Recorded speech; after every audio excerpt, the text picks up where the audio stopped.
ख्रिस्त यीशु दयालु प्रभु, तू ही है तारणहार।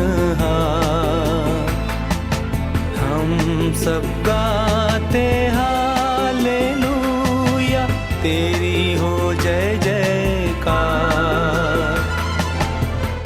प्रभु यीशु मसीह के सर्वश्रेष्ठ नाम में आपको अभिवादन। पवित्र शास्त्र बाइबल में यशायाह की पुस्तक के 53वें अध्याय के 9वें वचन में इस प्रकार लिखा है, उसकी कब्र भी दुष्टों के संग ठहराई गई और मृत्यु के समय वह धनवान का संगी हुआ। यद्यपि उसने किसी प्रकार का उपद्रव न किया था और उसके मुंह से कभी छल की बात नहीं निकली थी। जिसकी गिनती दुष्टों में की गई, उस प्रभु यीशु मसीह को धर्मियों की कब्र मिली।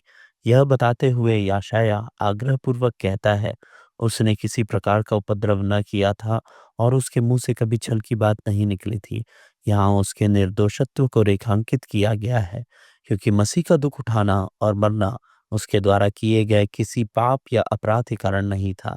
पतरस कहता है, यदि तुमने अपराध करके घूसे खाए और धीरज धरा, तो इसमें क्या बड़ाई की बात है।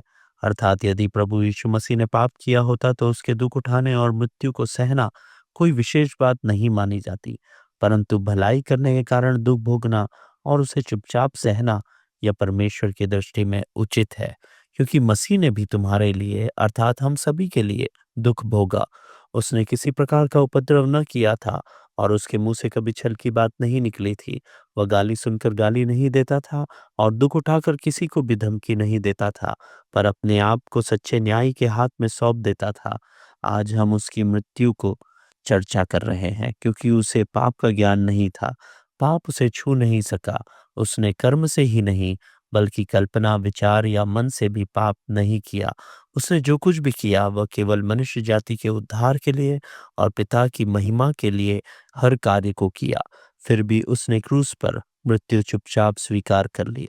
उसने तो सच्चे न्याय करने वाले के हाथ में अपने आप को सौंप दिया और उसी का परिणाम यह हुआ कि उसे धर्मियों की कब्र मिली और तीसरे दिन उसे मृत्यु से सामर्थ्य के साथ उठाया गया। यदि आप पाप में जिए तो उसकी सजा भोगने में क्या बड़ाई है।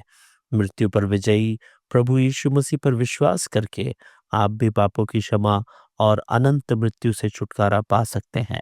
पवित्र जीवन जीते हुए यदि दुख सहना पड़े तो भी आप परमेश्वर की दृष्टि में धन्य ठहरोगे। परमेश्वर आप पर कृपा करे।